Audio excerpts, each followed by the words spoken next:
நான் தமிழக வெற்றி கழகத்திற்கு ஆதரவாக சில வீடியோக்கள் போட்டு வரேன். அந்த வீடியோக்களை பார்த்து அதற்கு லைக் கொடுத்து கமெண்ட்ஸ் கொடுத்து ஃபாலோ செய்து வரும் அனைத்து நல் இதயங்களுக்கும் முதற்கண் எனது நன்றியும் வணக்கத்தையும் தெரியப்படுத்திக் கொள்கின்றேன்.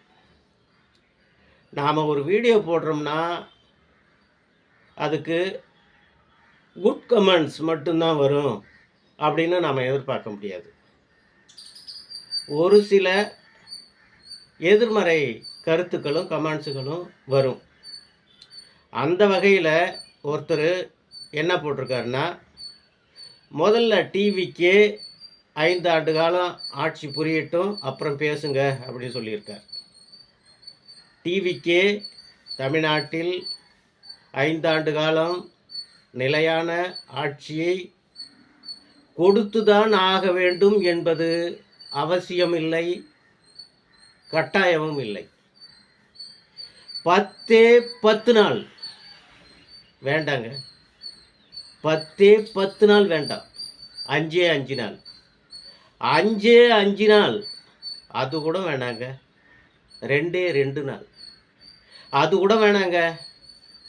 ஒரே ஒரு நாள் தமிழக வெற்றி கழகம் தமிழக ஆட்சி பீட்டத்தில் ஒரே ஒரு நாள் அமர்ந்து அந்த ஒரே நாளில் தமிழக வெற்றி கழகத்தின் ஆட்சி கவிழ்ந்தாலும் கூட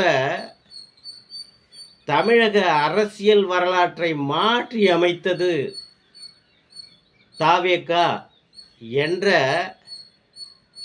அரசியல் வரலாற்றில், எதிர்கால அரசியல் வரலாற்றில் எழுதப்படும்.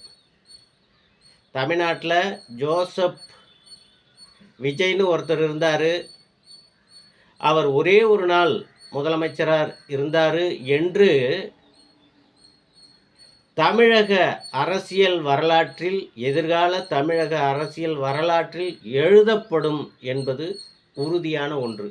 அதனால் 5 ஆண்டு காலம் தமிழக வெற்றி கழகம் ஆட்சி புரிந்துதான் ஆக வேண்டும் என்பது அவசியமில்லை, கட்டாயமும் இல்லை.